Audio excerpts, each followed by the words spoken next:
Britain under attack. As one threat receded, another exploded. Irish republicanism replaced by Islamic extremism. Few have followed this journey as close up as the surveillance officers of MI5. And now one has emerged from the shadows to tell his story, and how the job nearly broke him. His career here at MI5 is a story of great pride and a great fall. From the first time he followed a Russian spy to the day he was drummed out of service for misconduct, from the highs of foiling terrorist bomb plots to the breakdown from which he's still recovering. This agent is no angel, he knows that. But for 18 years he did MI5's dirty work, a foot soldier who followed terrorists, criminals and suspected paedophiles. And he claims the service let him down when he needed it most. This is Robert Acott. It's the pseudonym given to him by MI5. MI5 was all that I knew. It was my life. It meant everything to me. I mean, I would have done, well, within reason, anything for them. What do you want to come from this? I would like for it not to happen to anybody else who goes on to do the job that I did. Before becoming an agent, he'd been in the Navy, serving as a weapons engineer on board this frigate, HMS Active, off the coast of Iraq in the run-up to the First Gulf War. But in 1991, a senior officer tapped him up to work for MI5, and in August that year, he was offered a job as a surveillance officer to undertake work of a specialist nature on the princely starting salary of £12,000 a year. The SAS counter-terrorism base in the Brecon Beacons. This is where Acott learned the tools of the trade, anti-hijack drills and how to use firearms. He told friends and relatives he was a telephone repairman. My main bread and butter role was to work as part of a team following suspected terrorists. How often are you away from home? Frequently. He was frequently away from home.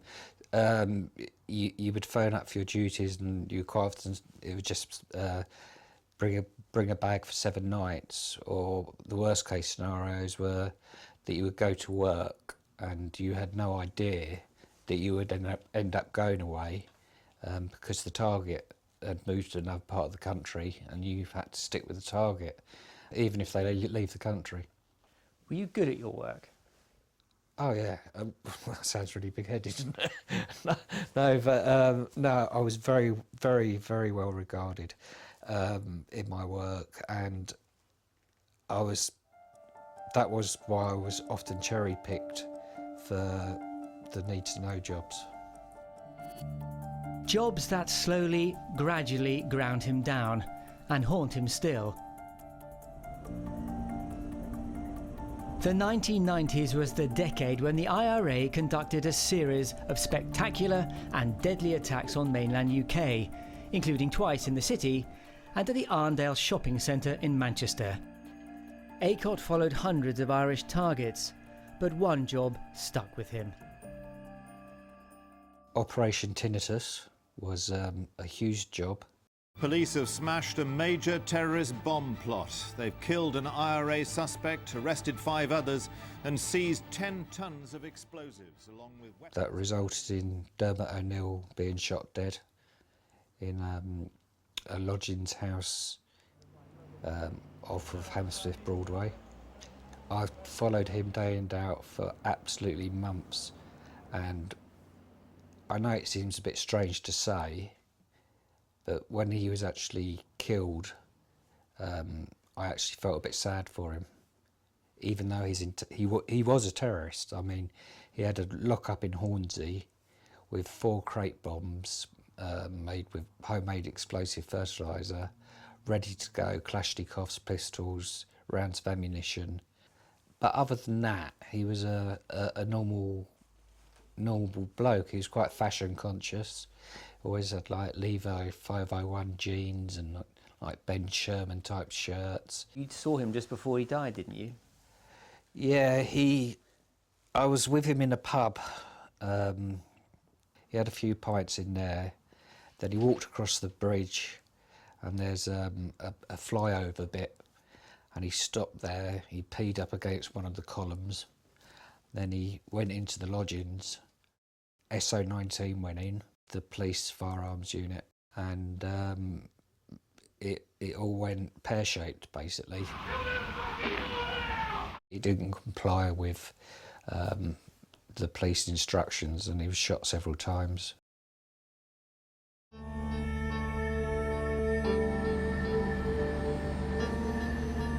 On 9/11, the world changed. All of MI5's resources were diverted to G Branch, which dealt with the Islamist terror threat. Acott was involved in operations looking at Abu Hamza and Abu Qatada, whose codename was Dinosaur Egg. Do you think MI5 was prepared for what happened after 9/11? No, it was totally understaffed. We weren't used to dealing with the way they acted. The good thing about following Irish targets was that they would meet, the ASUs would generally tend to meet in places like pubs. Active service units. Yeah, which you could go into. The Islamic targets would meet either around each other's houses or in mosques or whatever, but you can't get away with going in there. And also they would work in they would live in mostly ethnic areas, and quite often you would find the only white people on the street were surveillance officers. So how many Muslim surveillance officers were working at MI5 at the time? In my team I had one. Acott believes that officer was the only one in the entire surveillance unit at the time. The lack of non-white officers led one team leader to consider blacking up agents. They even tried it on a training exercise. For Acott, the Islamic terrorists also posed a very new threat. They were suicide bombers. The jobs that I was really unhappy with were what they call the first look up. But if they were a terrorist, you had absolutely no idea of what stage of their actions they intended to do they were at, and I became particularly nervous of travelling on tubes with them. I can remember on one occasion, and this chap had shaved his head and everything like that, and which is a ritual they go through, and he was on the tube, and he was stood by the doors in the middle, and I was sat at the end of the tube keeping an eye on him. At this point I'd become separated from the rest of my team, and my body comms, I was on my own basically, but my body comms, they didn't work very well underground anyway, and I was between stations. Obviously it's not going to go anywhere, and I was just like looking around at the other people on the tube. It was quite a busy tube, and there was like people playing on their phones, people doing crosswords. There's a woman with a toddler trying to keep it under control, and I started having a bit of a panic attack, and that was my first panic attack really on the job.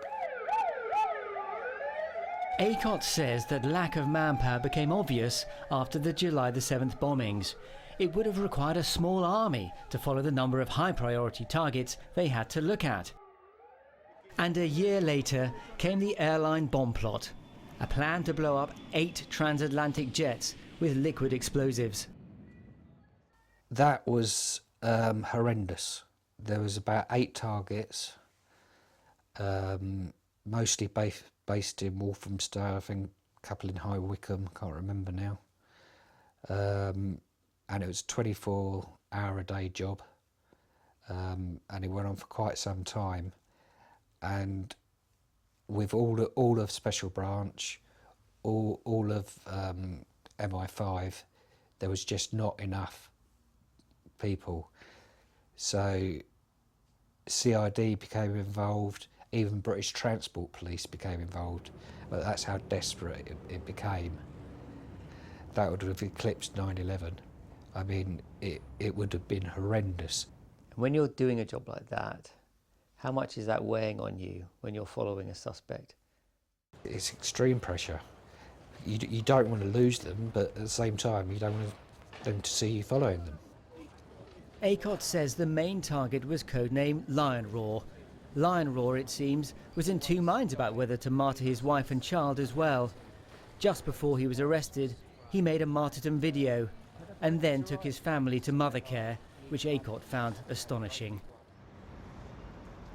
The pressure had started taking its toll back in the late 1990s. He was having trouble sleeping. He had the occasional nightmare. There is a welfare department at MI5, but he says nobody ever used it. Why? Because you could be stripped of your developed vetting status, and that could spell the end of your career. It's okay if you've got broken bones or something like that, but if you've got something that relates to some form of mental illness, then you know, can you be used as a professional witness, and is your evidence reliable, and are you still employable? At MI5, Acott was also involved in other unconventional and dangerous work. Is MI5's work solely in the UK? Oh no, it's all over the world. Normally they're what we call alias jobs, where you travel under false identity. You have a false passport, although it's not a false passport because it's been issued by the British Passport Office through MI5's contacts in there in a false name. You've got credit cards, you've got a false UK home address with landline, you've got wallet litter, you know, receipts from the area where you're supposed to live. You're to familiarise yourself with the area where you're supposed to have come from. And normally on those jobs, it was you'd have to come up with a cover story as to why you was in that country. For instance, we did a lot of agent meets in the Republic of Ireland. These forays into rural Ireland carried the twin dangers of being caught by the local police and sparking a diplomatic incident, or much worse, being caught by Republican terrorists. What would have happened if you got caught out there? It was totally undeclared to the Irish government, and MI5 would have denied all knowledge of us. We'd have been... Stranded? Yeah. MI5's core business is counter-terrorism, but it can also, on rare occasions, target serious criminals in support of the police. But Acott says it didn't work like that. He says he was involved in a number of operations against criminals, and that the police were deliberately not told what was going on. One of the cases involved a suspected paedophile. It was in central London. It involved extremely powerful, wealthy people. It was a very need-to-know job. Very limited amount of people who knew. We was given the scantest of briefings on it, and all of a sudden the job stopped, and that was it. No reason given or anything like that, but I did actually question why was we doing paedophiles. It's not in our remit. 10 agents and 2 desk officers were involved in this operation. As well as surveillance on his house in central London, the target's calls were monitored. Acott saw evidence of drug taking and prostitutes, but no child abuse. Were you surprised that MI5 was doing serious crime rather than terrorism? Yes, I was. But the trouble with the police is that they move from job to job. So special branch officers aren't special branch for the whole of their career. They do like 3 or 4 years and then do CID and some bit or other, some other job. And there was a strong suspicion of corruption within the police, whereas MI5 was much more highly trusted. Acott lost 2 friends in service. Steve Lanham died in a motorbike accident while on duty. The other was said to have killed himself in around 2007 while working in Belfast. He says MI5 flew a number of agents to Northern Ireland for a military funeral. After this, Acott says he began to have regular nightmares and panic attacks. His marriage foundered and he turned to the bottle. That wasn't difficult at MI5. There was a hard drinking culture among field agents. When the service was based at Euston Towers, there was a bar called the Mitre, which was open 24 hours. And at Thames House, there's another one in the basement called the Heritage Bar. I was struggling to sleep. I did start to drink more. I'd have 4 pack of Stella every night before I went to bed. And this was to cope with your anxiety? Yeah, I was just totally anxious. I was hypervigilant. And what were you said you'd had nightmares. What kind of things were you imagining in your nightmares? Quite often about being blown up on a tube or a bus. Acott acknowledges he was a mess at the time, but his feeling was the service just wanted to get rid of him. Acott was disciplined for misconduct in August 2007 after a drunken row with another man at the Hyatt Hotel in Birmingham. It ended with red wine being thrown at some curtains. After that, he felt like he was a marked man. They went through the motions. I mean, I was definitely being bullied by my team leader and my junior team leader. They sent me to see a doctor. However, the doctor wasn't there to help me, as far as I could see.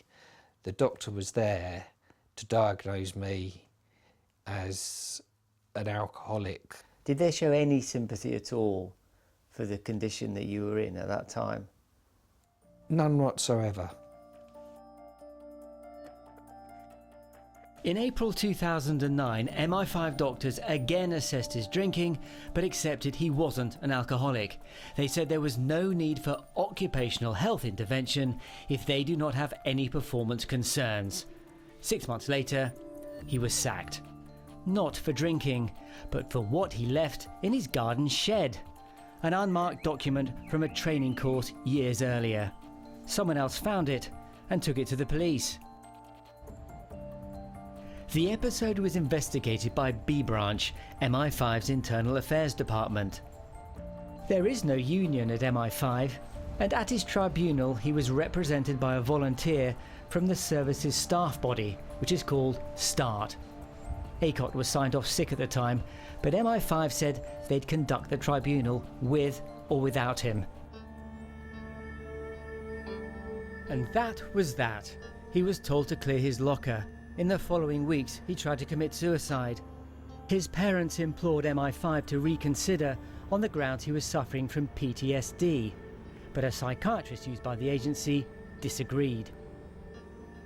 Acott was too ill to attend an appeal hearing in February 2010, which confirmed his dismissal.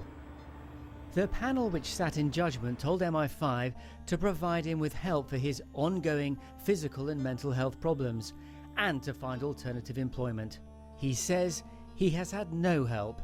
The family sent letters and made calls, but to no avail. After Acott's father turned up at Thames House, MI5 took the rare step of writing to him. But the letter makes clear that the service had washed its hands of his son. It is important to reiterate that this department is not responsible for his health problems, nor do his problems stem from his time working here. But that judgment was wrong, not according to Acott or his family. It's the diagnosis of 4 specialists who have assessed him in the last 6 months. They say he is suffering from the most severe form of PTSD, brought on by his time in service. If you develop PTSD in the armed forces, there are many charities who can step in to help veterans and no shortage of high-profile backers. But nothing similar exists for former surveillance officers. And there is an added complication. Acott was warned that he couldn't speak to anyone outside the service about his experiences. Now that he has a conclusive diagnosis of PTSD, he wants MI5 to admit it got it wrong, and he'd like a medical pension. If he could challenge his dismissal again, he would. But what he wants most is the return of his self-respect. You know, I gave them everything. I always tried my hardest. I put myself in situations that, you know, they were scary situations. I'd have done anything for them because it was for the better good and it was for the safety of the people of the UK. Acott has been to hell and back, no question of that. He is angry at MI5, yet proud of the service. He hopes he is recovering, but is concerned there may be others suffering the way he did. Spies left out in the cold.